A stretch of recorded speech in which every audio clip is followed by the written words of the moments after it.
Welcome on in, golf fans. It's your boy Gsluke here with our round 4 live stream for the Scottish Open. Going to break down what to expect from the course tomorrow, as well as how to attack the DFS and prop side of things out there for all of your Sunday exposure. But first off, welcome on in. Hopefully you guys are having a fantastic Saturday and we're able to take advantage of some of your exposure for today. Myself ended up being about a 5x day when it came to Showdown, just under that with our ROI. And then on the prop side of things, over a 10 unit day. So yeah, round 2 was a profitable one for us, and today was an even better performance. So stoked to have had a solid week to this point. A little Sunday sweat out there with our main slate lineups. We can add to it out there tomorrow. Out here with this live stream. So first off, say hi if you guys haven't already down there in the live chat, and hit me with any questions that you've got. We're going to start it off with a look at the weather, the conditions for tomorrow, then cycle into the DFS side, and then the prop side of things is going to be at the end of this live stream. So if you're new, somebody that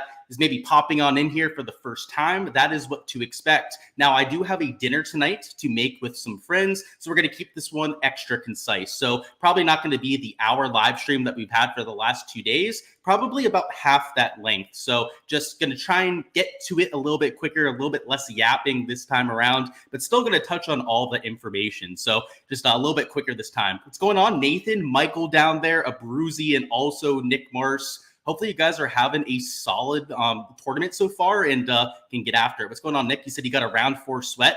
Same thing here. I already know your lineup. I saw one of those that was up there. You've got Manicero Magic.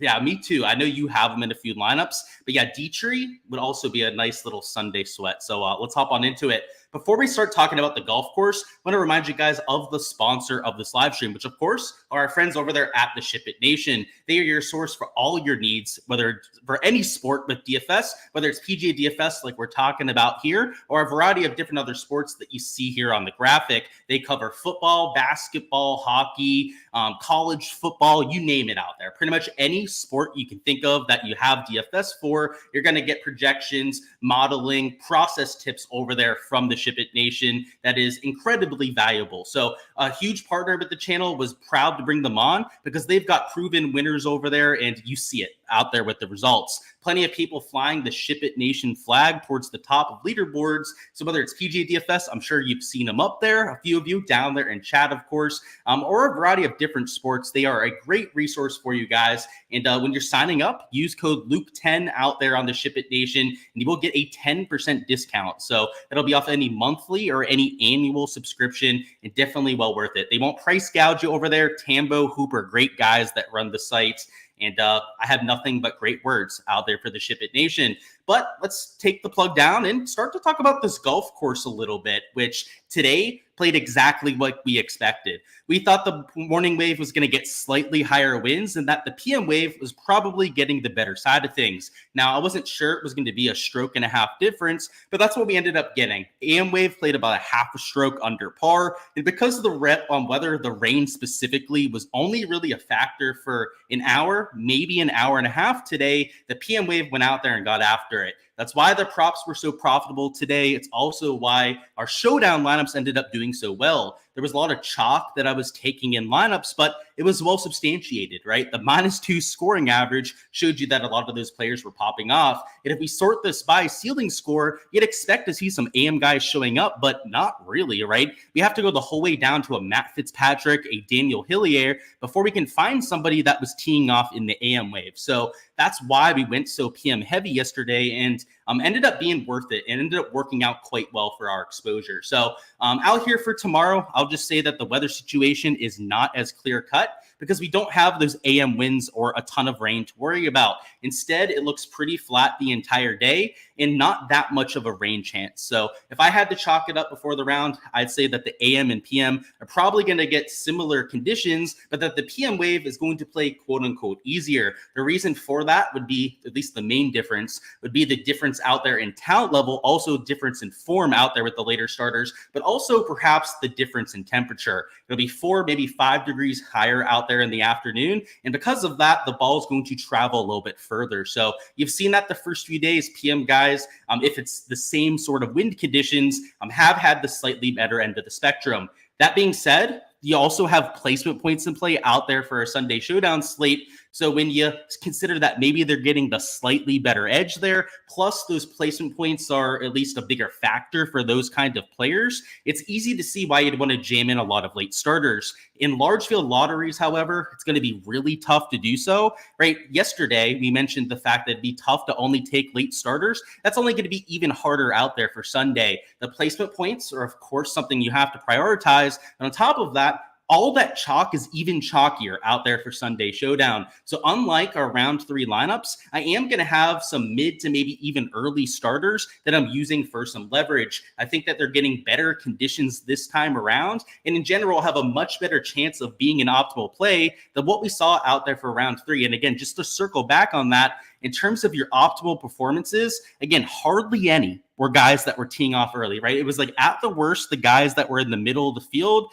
if not all guys that were teeing off relatively late into the day. You can see this here, like, Kiefer, right, started at -4. So it wasn't like, he had a relatively early tee time, but that's about as early as it got, right? Outside of that, it was a lot of guys that were in the middle to later pack. I think for tomorrow, it's going to be a more even mix. You're going to have some studs that go out there, shine out there on Sunday, but I do think that you might get 1 or 2 of the first hour, maybe an hour and a half of tee times, go out there and shoot something low. And then some of those like mid to early guys also go off there and pay off. So out there for Sunday Showdown, anytime we have those placement points, right, we have to talk about where you want to get your player pool mixed in. And for me, it's going to be a pretty even mix. We're going to have some early starters for our leverage, and then the later guys that are projecting better because of those placement points are going to be a priority out there in my lineup. So that's what I'll say about the weather. We're going to circle back to this when we talk about props later on. But just like what we had for round 3, it's always something that we have to take a look at, especially when we're in Scotland. But the one thing, at least as of the current forecast, it doesn't look like it's going to be a massive factor, at least as of right now. So let me bring up our DFS projections, and now we'll circle into the DFS side of things, where we're going to go through a few of my top plays out there for Sunday, but more importantly, going to talk about how to select your player pool. So we're going to talk about a few guys that I got to for my player pool. Doesn't mean that you have to take them, right, in your selections for Sunday, but what I want you guys to focus on and take notes on, right, to go out there and incorporate into your process are the things I'm looking for in players. Because just like rounds 2 and round 3 Showdown, the guys that you're using, you should not just be clicking into lineups for no reason. You shouldn't see like, oh, I like that name, Matt Fitzpatrick. He could go off there on Sunday and use him in a lineup. That is just completely lazy logic. If that's what you're doing, sitting on a toilet to build your lineups, I can tell you that you're just going to be donating money long term. Every single player, even if you're using 20 to 30 players, like I am out there for Sunday Showdown, has to have a thought process behind it, has to have some side of reasoning to go out there and use them in lineups. If not, just go out there and play the lottery. Go out there, buy some scratch tickets or something, because you'd probably have a better ROI than going out there and selecting random players. My strategy for round 2 and 3 Showdown is pretty similar for Sunday. If I'm going to use somebody towards the top end of the board, they've got to be checking a lot of the same boxes I was looking for. Approach metrics, the kind of shots gained profile that is sustainable from round to round. I don't want guys that are going out there and luck sacking it. I don't want players that are gaining 4 strokes per round with their putter. What I do want to see is shots gained ball striking stats. So if I'm going to take some conviction plays out here for Sunday, somebody to continue that form from the first 3 rounds into Sunday, well, they better be somebody that was doing it in a sustainable fashion. If I'm going to go for a little bit of leverage, then maybe I do look at long-term pedigree. So if I'm looking for somebody at low ownership that's starting in the mid to earlier part of tee times, their ball striking stats probably aren't there. Now, in a few cases, there are some leverage guys I like that aren't that highly owned, but for the most part, your ball striking guys are at the top end of the leaderboard, right? So if you're going to take some guys at lower ownership, you're not going to have that luxury with most of your plays. What you're going to have to do instead is look at a longer term sample size. So whatever that case is, right? Don't just be going like, oh, that guy's a good player, I'll use him. Look at the stats, right? Make sure that there's somebody that's a top tier birdie or better percentage player that has had ceiling performances out there for Showdown. If you're going out there and just hoping to luck sack it for DFS, well, I'll just tell you that your results are going to show that. So just know that every single player that I use in my player pool, that there's a very specific reason for me getting to that player, whether it's main slate or, of course, especially, and I'd say even more so the case, out there for Showdown purposes. For main slate, a lot of times we like to reset a player's stat profile, right? Kind of excuse the last like 8 to 12 measured rounds. Not so much with Showdown, right? You want to use that out there for Sunday. And again, don't be a blind squirrel out there with your exposure. We had a question about Adam Scott. I have to say, shots gained profile is not that great. So Bruzy says he's lost strokes putting. So yeah, I wouldn't just look at his round 3 stuff. You've got to look at rounds 1 through 3. And what I'll tell you about Adam Scott is you've got issues with the ball striking, right? He's only gaining about 0.4 strokes out there on approach. He's been gaining over 1.2 strokes per round with the putter, about 0.7 strokes around the green. So out of his shots gained, over 2/3 of them are coming with this short game. So to me, that's not as sustainable as somebody like a Robert McIntyre, for example, is gaining like 2 strokes approach, right? I mean, he's gaining more strokes on approach than Adam Scott is with all of his ball striking. Or an EVR, for example, right? EVR is going to be chalky like Adam Scott, but he's gaining 1.9 strokes approach per round. And again, don't just look at the round 3 stuff, because a guy's performance today is, I don't want to say irrelevant to how they're going to play tomorrow, but their first 3 rounds are a lot more valuable than what they did just for today. I'll say that about the guys up top. I mean, we're going to talk through some guys that have solid stat profiles, but a lot of the guys that I'm leaving out of this video are players like Adam Scott that, again, I have a little bit of concern for. If you just looked at the round 3 stuff, right, Adam Scott gained 2.6 strokes on approach, so he looked pretty good out there from today. But, you know, if you look at round 2, he was just into the positive, and then round 1, he lost 2.5 strokes on approach. That is where I get a little bit of worry there. But still a great question. He's towards the top end of the board, still playable, but you have to be willing to overlook those shots gained metrics to be willing to get there. What's going on, Brian? Hopefully you're having a solid evening. So let's go ahead and just hop into some of these plays. Again, I got to keep this quick because I'm hopping on out of here. So Ludwig Aubert, if you're looking at shots gained profile, he's doing exactly what we're looking for. So to give you guys an idea of his shots gained per round, Aubert is gaining 1.3 strokes per round on approach, 1.5 per round with the putter, a little bit around the green, about 0.6 strokes per around the green, and then a stroke off the tee. He's leading the golf tournament, and he's not luck sacking it, right? All 4 shots gained categories are clearly into the positive, and he's gaining over 2 shots gained ball striking per round. You know, the 1.5 shots gained putting might not stay out there for Sunday, but I feel pretty good about him from tee to green out there. And for his round 3 stats, he gained significantly in all 4 categories, where off the tee was actually a little bit lackadaisical. Towards his back 9, he started hitting a few slices, which led to back-to-back bogeys, I believe, on holes 13 and 14, which you don't normally see for Ludwig, right? Normally a lot cleaner player than what you have there, but that's really all you see from him in terms of struggles. The kid is extremely consistent, and even at like 44% ownership, you know, if he wins the golf tournament, he shoots like -4, -5, you're going to have him. Now, am I locking him in every lineup? By no means am I doing that. There are 3 guys up there that are $9,900 or more that I'm playing. And you can see Tommy Fleetwood, right, is one of those guys that's going to be used towards the top end of the board. But Aberg is definitely going to be my highest exposed play. He's somebody that I bet outright the shots gained metrics are sustainable enough for me. And even with that ownership, it's one of your 6 spots. You've still got 5 other players to go out there and get your leverage. And, you know, I hear all the time, like, oh, that guy's way too highly owned to use him. That's not true, right? If you have a super highly owned player like that, all you have to do is take one sub 5%er and you can offset that player. So sure, 44% is a lot for one single spot, but unless you're using chalk piece after chalk piece after chalk piece, that's probably not going to matter. So Aubert to me is a conviction play that I'll use a lot because the stat profile looks like it's repeatable out there for Sunday. Tommy Fleetwood is a player that's one of the best guys in the field when it comes to approach play. I believe he hit every single green except for his last out there for round 3. So a player that's obviously dialed in with the putter. And if he had made anything for round 3, he would have shot like 9-10 under par. He was hitting the ball close, pretty much within 15 feet the entire day. And for Sunday, he's not up there in the top 5 right now, but is the part of the leaderboard where if he shoots -5, -6, maybe even better out there Sunday, could finish in that top 3, top 5. So he has some placement point potential and is actually lower owned than some of the guys around him. Of course, low owned when you compare him to Aubert, but up here with Colin Morikawa, he's also a solid 10% lower owned. So if you want to start off Aubert and then go Tommy Fleetwood as your second man in, I think it works as a little bit of a leverage piece. Not only is he going to be only about 16% owned, but it's also a double spend up, right? It's a $10,500 golfer mixed in with a Tommy Fleetwood at $9,900. It forces you into more of a studs and duds kind of build, which by default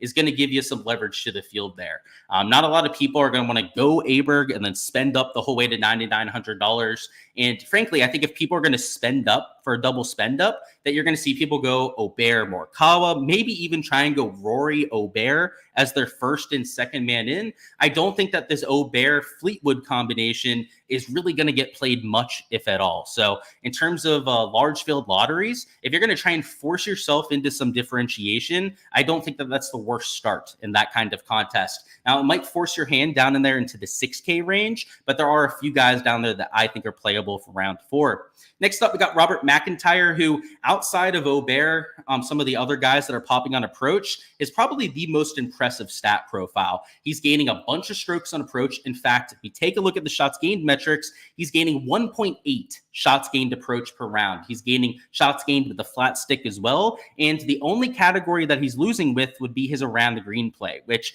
obviously is probably the least important category out there with the shots gained. So Robert McIntyre doing it the way that we'd like, you're unfortunately going to get an extremely high ownership number. So I've got him there at like 34%. So if you do start an Aubert and then maybe use McIntyre as your second man in, that is going to be an incredibly chalky start. And if I were to have lineups, and I will have lineups that go Aubert, McIntyre to start, the rest of my lineup is going to have to be extremely leveraged. It's going to have at least 2, maybe even 3 guys that are sub 5-10% owned to go out there and offset those 2 pieces of chalk. But if I'm starting with, let's say, a Fleetwood, or I have one other guy up here that I'm playing in lineups out there for Sunday, that's a little bit lower owned than what we have with Aubert. If I'm taking that slightly lower owned option, then maybe it makes sense to use McIntyre because I don't have to be as wild with my last 4 spots. But if you are going to start 40%er and then 30%er, like I am in a few lineups, again, you got to be very careful about that. Right? That's about as chalky as a start as you could possibly get, and it's going to force your hand a little bit with your last 4 spots. Next up, we've got ourselves Nikolai Havard down here at -10, and we're going to treat these 2 differently, but yeah, we've got both twins on here as highlighted plays. That's not the reason for it, of course. It's more so about their positioning and the shots gained metrics. Nikolai Havard has been a target here on the channel the entire week, and it's because his approach play has been excellent, and that has continued all the way here into today. In terms of his shots gained approach, he's gaining over 1.3 shots gained per round, gaining a little bit with the flat stick and gaining a little bit off the tee. So pretty much exactly what we're looking for in a stat profile, and he's starting in 11th place, so starting in a very respectable position. And if he goes out there and has a -5, -6 round, a ceiling round out there Sunday, could find himself into that top 5. So has the placement potential that we're looking for, and only 12.5% owned. So the reason for that, of course, guys, is you've got a lot of mega chalk around him. So while a player that is starting in just outside the top 10 has really good shots gained metrics, would normally be mega chalk. Like normally Højgaard's probably 25% out there on a Sunday Showdown slate. You've got EVR priced $100 cheaper. You've got Adam Scott $100 cheaper than Højgaard. So I know we had questions about Adam Scott. I mean, even Rosner, right, is taking away a lot of ownership here. People would just rather play these 3, right? You can't play everyone out there in lineups. Like, sure, it's a 7K range player, so you could probably take 2 players from this range. But these guys getting attention is taking away attention from guys like Højgaard. So, again, I already mentioned ceiling performance gets him into the top 5, and the shots gained metrics, I have to say EVR, really good shots gained metrics too. There's a good reason or a good chance that I'm playing him. And Rosner too has really good shots gained metrics. But out of all of them, Højgaard's the lowest owned and arguably has just as good of a track record. Rasmus Højgaard doesn't have as good of a shots gained profile, but the one thing I'll say about Rasmus is that he's just as good of a player as his brother, and long-term is the higher birdie percentage player, a little bit more aggressive than Nico, and for Sunday Showdown, I've got him at sub 10%. So if you've got to get different down here, I think both Højgaard twins can get you some differentiation compared to some of the chalkier options around them. And just to give you an idea of Rasmus's shots gained profile, again, maybe not as impressive as what you have with his brother, gaining into 2 short game categories, gaining off the tee, and then a slight loser with the approach play. So I have to say, again, I'm a little bit of a hypocrite, I guess, when it comes to the Rasmus twin. But long-term, I know the kind of birdie upside that he has. And like I said, if you're not going to take somebody that's got the ball striking stats as a conviction play, if you're looking for a lower-owned option, Rasmus is a perfect example of like a long-term guy I'm looking at, right? A player that I know is just better than what we've seen so far, that has a lot of potential for a ceiling, and that's why I'm playing him. That's why I'm willing to take him despite the fact that he's losing on approach. Next up, we've got Cam Davis at $7,300, and another player that's been really hitting the ball well. He's gaining about 0.75 shots gained approach per round, gaining with his off the tee and around the green play. The only negative to this point has been the putter, where he's losing about a half a stroke per round. And in fact, of the guys in the top 10, there are only 3 players. I should say the guys that are T11 or better. So there are 18 players that are T11 or better. There are only 4 of them that are losing shots gained putting, and he has the second worst shots gained profile out of all of those players. So if you're looking for a guy that's been hitting the ball well, but is due for a little bit of regression when it comes to the putter, well, Cam Davis would be your guy. Once again, at -10 is starting in a perfect position to get placement points, and if he has that ceiling performance, is really going to move up the board. And just like a few of the other guys we've pointed out here, I don't have him as mega chalk, so he's a little bit further down the board, which by default is going to lower his ownership. But you've got a lot of guys here that are viable. You've got guys like Hughes here, who, by the way, also hitting the ball very well, which for him is kind of surprising, right? Normally he's not the best ball striker, but he's actually hit the ball quite well this week. So you can probably guess what I'm doing with Mackenzie Hughes. But you got like Matthew Jordan down here, this Ugo, I can't even say the guy's last name, so I'm not even going to try to say his French last name. But these guys at -8, like a Victor Perez and Adam Hadman, even a Hal Tong at -9, who again actually thinks a pretty good play out there for Sunday. All these guys are taking away ownership from Cam, and is why I've only got him at about 10% ownership, which all things considered, considering the guy is just outside of the placement point potential there on that top 5, that is, seems like a pretty solid play. And then the last 2 options we're going to talk through, and I'll save this last one. The last one is the wild option. He's the true wild card flyer that we're going to go through. But Lengask is probably the last reasonable option that we'll talk about towards the top end of the board. He's $6,700, -9, once again in position to move into that top 10, top 5. 10% owned, and the shots gained metrics are what we're looking for. Lengask, just for reference here, is gaining strokes with the putter and with his approach play. About a stroke gained per round with the putter and about a stroke gained per round out there in approach. Off the tee has been about a neutral, and same thing with the around the green play, which is a very sustainable kind of shots gained profile. And long term, that's how he plays. He's a ball striker who can pop with the flat stick. So once again, just starting outside of that top 10 is, I think, a really good place to find some lower owned options that aren't going to be 30-40% owned, like you had with Aberg and McIntyre at the top end of the board. These kind of players that are closer to the 9 to maybe 14% range are guys that you can get leverage to and use as your medium owned plays, right? You're not going to be getting a ton of leverage by taking a guy that's 10% owned, like out here with Lengask, but you're also not going to inflate your ownership through the roof like you are with some of your pieces of chalk. So, maybe you have 2 pieces of chalk in your lineups. You have 2 guys like that, right? Kind of that mid tier around like 10%. Your last 2, you've got to get a little bit wild with, especially in large field GPPs. Single entries, maybe you only need 1 play that you're really using as leverage to the field. And I've got a favorite out here for Sunday. And Shubhankar Sharma at $6,300. That actually has the same first name as my roommate in college. So that's how I know how to pronounce that there. But he's 0.9% owned, and he's gaining a ton of strokes on approach. And there was no other reason to get here. I've never seen the guy play before this week. And again, I watched the DP World Tour, and I haven't seen him there that often. But if you look at the shots gained leaders for this week, in terms of approach play, number 1's Matteo Macero. He's gaining about 3 shots gained per round. That's elite stuff. And yes, I'm playing Matteo out there for Sunday. But you know who's number 2? Sharma. And he's gaining 2.7 shots gained approach per round. And it's not like this was Thursday, right? And we, looked at it after Thursday and he popped for one day. He's gained over 7.5, actually over 8 shots gained approach over the first 3 rounds. That is not a fluke, right? You don't gain 8 strokes approach by going out there and luck stacking it for 1 round. So I don't know if it's going to turn into a solid performance. I mean, heck, he's only -3 right now. But what I know is if I'm going to take a random dart throw on somebody to make a double spend up option work, like an Obear Fleetwood lineup, I think Sharma is a better option than just picking a name out of a hat, right? Before I was giving people shit for saying like, oh, this guy's upside, I'll just play him for Sunday. That's lazy analysis, right?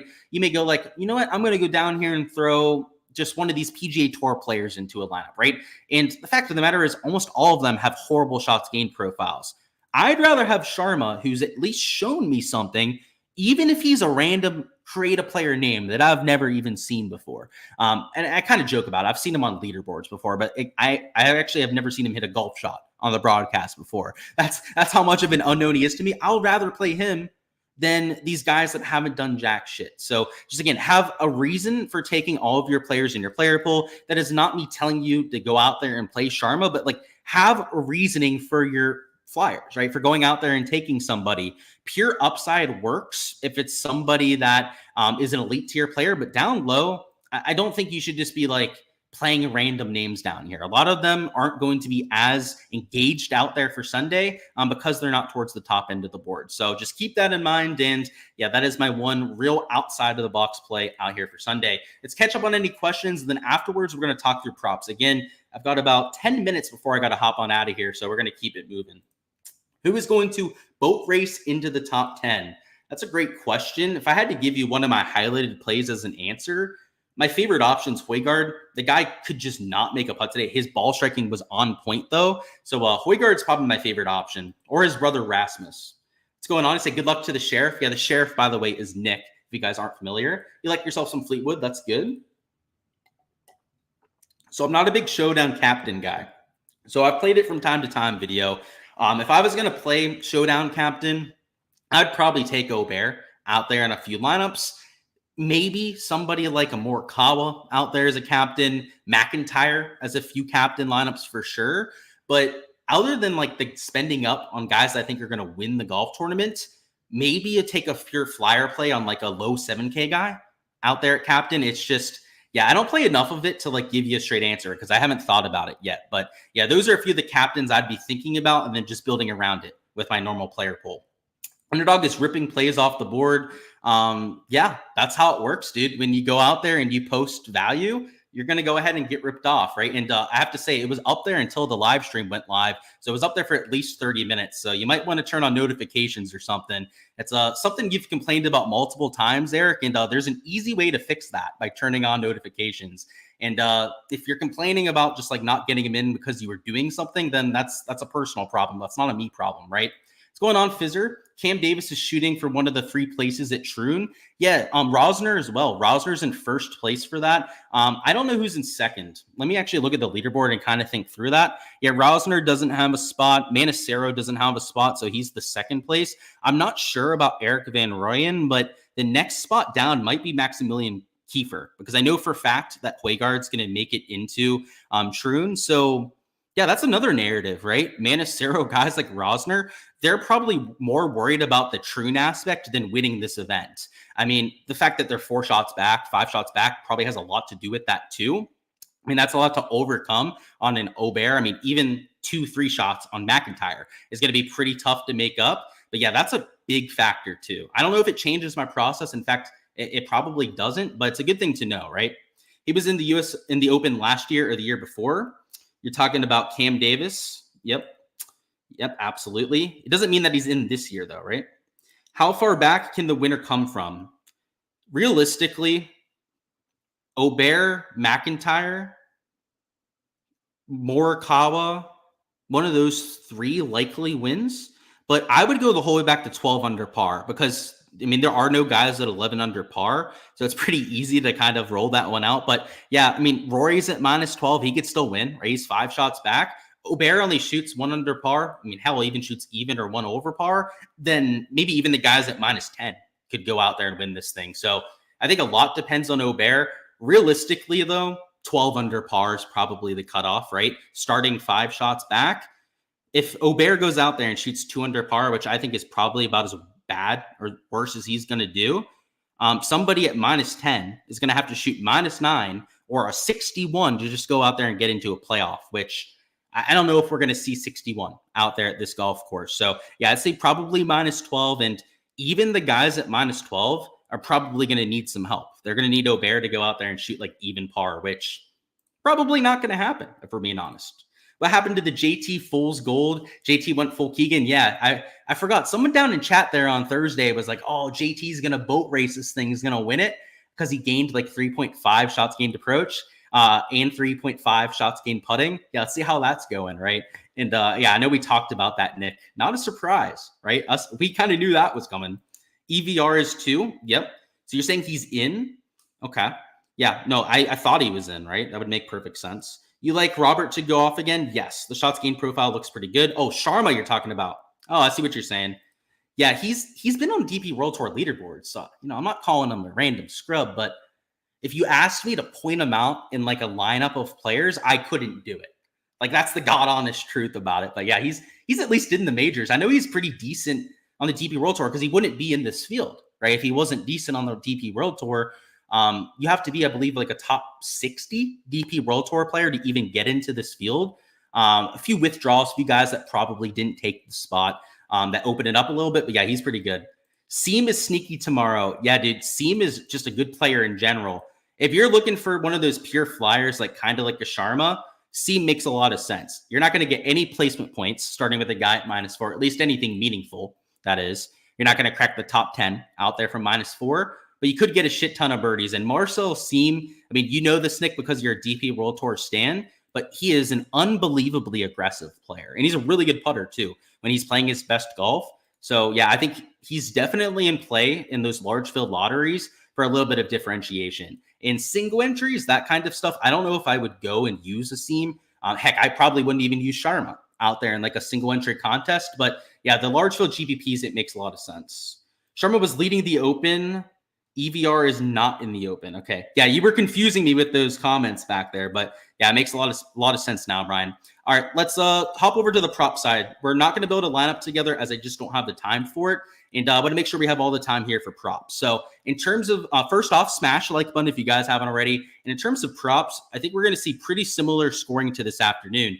So these are the scoring averages from the entire day, but perhaps what is even a little bit more valuable is just looking at the afternoon. Because in the morning, of course, right, it played like a whole shot and a half harder. I think this 2 shots under par is a lot more accurate for what we're going to get out there on Sunday. Now, I don't think the scoring average is actually going to be like 2 under par, but I think it's going to be closer to 2 under par than this 1.3 under par that we had out here for the entire day.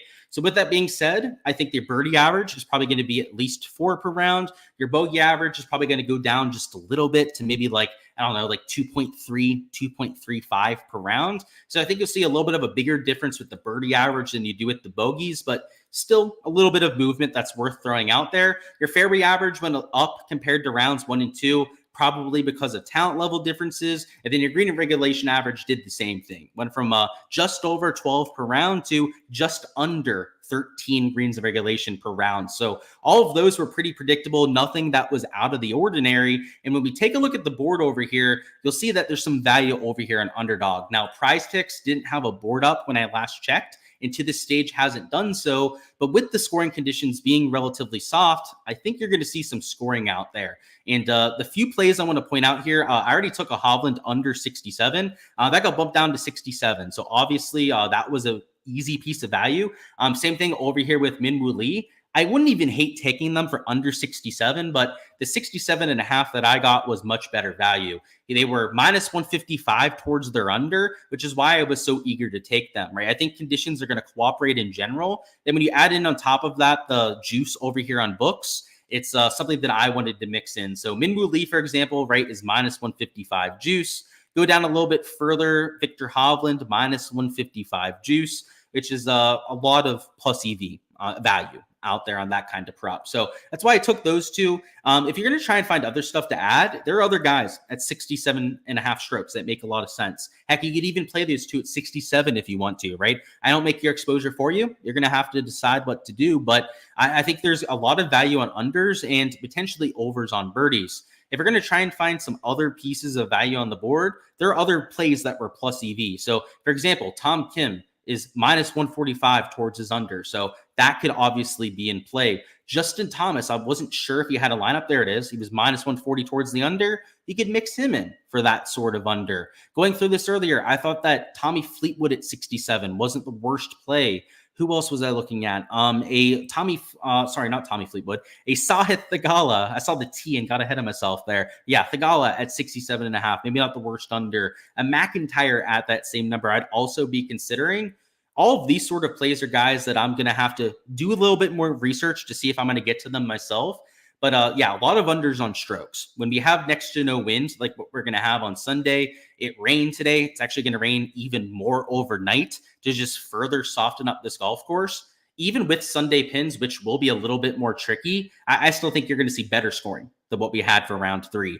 And like I said, more similar to what we saw in the afternoon today. And again, if it's a 200 par scoring average, to shoot a 67, it's asking these guys to gain 1 stroke to the field. Victor Hovland averages like 2 shots gained to the field. Minwoo Lee, same thing. So that's why those two were so heavily juiced under. But even guys like Tom Kim, JT, Fleetwood, I know he's 0.5 lower, but same thing. All these sort of players, they average well over a shots gained per round in this sort of field, especially in this kind of form. So that's why I'd be considering all of those. And out of these 5, I'll at least be playing like 2 or 3 of them out there in my exposure. Again, I'll have to find out, which ones are my favorites based on my projections, which I haven't been able to completely run here before the live stream, but I will be here relatively soon. Let's see. Let's refresh this. If not, we'll look at the live golf board, I guess, over here on Prize Picks. So while we don't have anything posted over there for PGA, we do have a live golf board, which if you haven't been watching the live this week, I haven't either. So I'm there with you. I've been focusing on the PGA because it's actually a good week. But round 1 was brutally hard. It actually played to over a 75 stroke average. This is a par 72, and it played to a 75.5. Round 2, without a lot of wind, it still played well over par. So this is Valderrama. It's an old stop on the DP World Tour that they used to play. What are the hardest courses in all of Europe, the entire continent? So it's not a surprise that 7 under par is winning this thing. And my exposure for round 2 were all birdie or better matchups, which is kind of sad considering that it's probably the worst category that we have. But it was what I thought was the best category to go after. So just looking at this, they actually have the same matchups posted. So I'm not going to enter this because I just couldn't care less about the live golf this week, if I'm being completely honest with you. But these 2 right here are pretty solid leans. Joaquin Niemann, I took versus DJ today. I believe Joaquin Niemann won like 6-1 or something like that. Just absolutely smoked DJ. And Niemann's the number 2 birdie maker on the live tour, and DJ is like number 7. So obviously, per the numbers, Niemann's got a higher birdie or better percentage and is in better form heading in. So that's why I was favoring Joaquin. And then Terrell Hatton over here versus Patrick Reed. Terrell Hatton is the number 3 birdie maker on the live tour, and Patrick Reed is like number 22. So, comparatively, obviously, number 3 is a lot better than number 22. But when you look at the form too, Terrell Hatton's actually been playing well. You've seen him show up in majors. He's been a top 10 machine over there on the live tour. Patrick Reed has been okay, or he's not been playing horribly by any means, but not nearly the same kind of form that you had there. So I entered this today. Actually, I think it's a pretty decent lean, but I don't know. What I might do, frankly, myself, is I might take like each one of these props and then mix them in with PGA when we get it, because it'll get rid of the multiplier, right? By using a live plus a PGA prop, and especially because it's a birdie or better matchup, we can get like a 3x on a 2-man. So I don't know, if I need to wash away a multiplier, like maybe even on like a 3 or a 4-man power play, I might end up using the live golf for that. But I don't know. I have to say, at first I thought live golf, like fun prospect and whatnot, but I don't know. The events in Europe are just harder to watch. Like if they're in America, they're playing in the afternoon, I'll watch them. But 2 events in Europe at the same time, like it's just overkill, right? You've got the Scottish Open and this event going on. Like I know that they want to like prepare the live golf guys to go out there and play a link style course the next week, right? At least get them on the same continent. But like what are we doing? Like how the hell are you supposed to even watch that if you're watching the PGA Tour event? So normally they try not to compete, which kind of helps with watching it, but yeah, not this week. And that's why I'm very uninterested in playing this live golf stuff. All right, let's catch up on chat, then hop on out of here. General observation, just a heads up. Got you. Seam is wild, boomer bust play. Yep, perfect for Showdown. Live golf heads up. Lahiri has made 5 birdies every round. Yeah, I've got to say, Eric, that doesn't mean that he's a great play out there for Sunday. If you're saying to take his over on birdies, I would actually recommend for taking the under. If I was going to be honest with you, birdie average for the field is just around 3 per round. And if you take a look at the stats, and I'm not just saying this, right? There's a legit reason, right? I'd want to take his under. Let me show you where Artaban Lahiri ranks in birdie or better percentage on the live tour, because you're probably going to be very surprised when you see this. So let me go down here to stats and show you what I'm talking about. And again, I'm not picking on you. I'm just trying to throw out a PSA, right? For the rest of chat here. Artaban Lahiri in birdie or better percentage, we got to scroll the whole way down here to number 40. He's number 40 on the Live Tour, down there with guys like Kieran Vincent, old washed-ass Bubba Watson, Mito Pereira, who can't hit a fairway for his life, a guy named Scott Vincent, Callie Smooja, Andy Ogletree. I mean, I think you get my point, right? Hell, Pat Perez, guys like McDowell Stenson, right, are just below him when it comes to birdie average. I wouldn't count on him going over.